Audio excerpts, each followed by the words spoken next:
It's funny you mentioned Ecuador. I wanted to get to that. So you were working with the Ecuadorian President Correa? Yes, sir. To help the Latin Kings become a more positive group. Can you break down what you was doing in Ecuador? Well, again, me, Luis Barrios, and Dave Brotherton, you see, it's not only when you call a prophet, then you got teachers that go with you, disciples and people that start giving you the validation and the strength, because one man can't lead a movement. So yeah, I was called in prison. I was in the SHU, and I was told that the kings in Ecuador and the Nietas were fighting, and there was the first 3 murders in Ecuador by gang violence, through gangs. I got the letter and I read it, and they said, if you write a letter saying they're friends and they could squash it, this was from Luis Barrios, they'll stop the war. I said, that's all I gotta do? I prophesize. You're cousins, and you're supposed to operate together. And I want this and this, and when I come home, like remember Paul? I will go see you. The war ended the day the letter hit.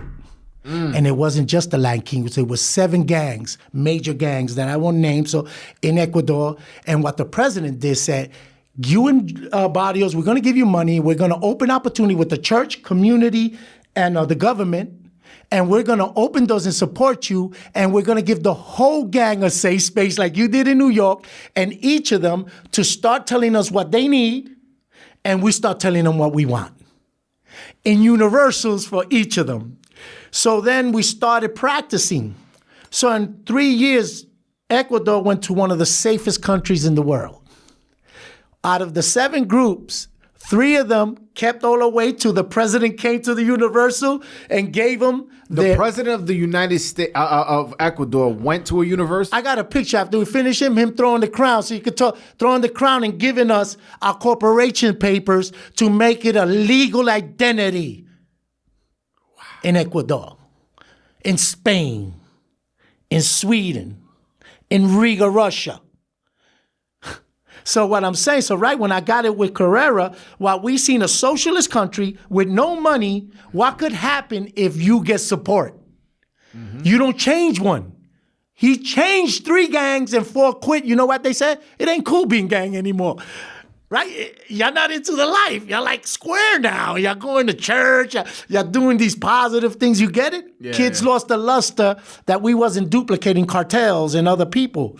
So yes, and Correa came. He kept his promise. We kept ours. And I want to see how quick. Correa's no longer in power.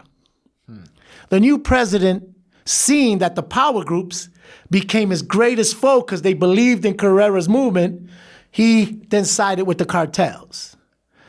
After he took power, the next year, there was 33 murders of inmates in their facilities every 3 days. 33 murders every 3 days? You got them, look it up on YouTube. They beheaded dudes. They had councils trying, and it was turning to what we call El Salvador. And it happened in a year. So what I'm trying to teach, 10 years of hard work erased by a politician in 1 day.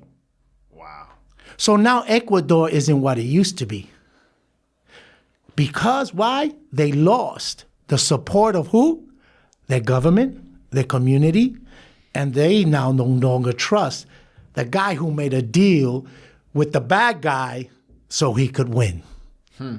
So that shows you that it could be done. Imagine America and the Justice Department supporting and giving people like me to bring all the bloods to a space and say, hey, we're going to bring politicians, we're going to bring this, we're going to bring teachers, we're going to give you opportunity. But let's start telling them what we really want and let them in so we could tell them, you want us to vote, you want us to raise, you want us to help us. And I think that was one of the greatest achievements when I came home, because I believed that it was over. You know what I mean? I got the prison thing, shit. Like King Tone fell asleep, it was like, don't mention that guy to myself. Just not you no more. For change, you can't be him. You just could be Antonio Fernandez. And God was like, what do you mean? The idol you created and you crucified, now it's going to be what attracts them to you to bring them to salvation and behaviors and change. It isn't if you're King Tone, it's how do you act when you're King Tone. And what do you put off?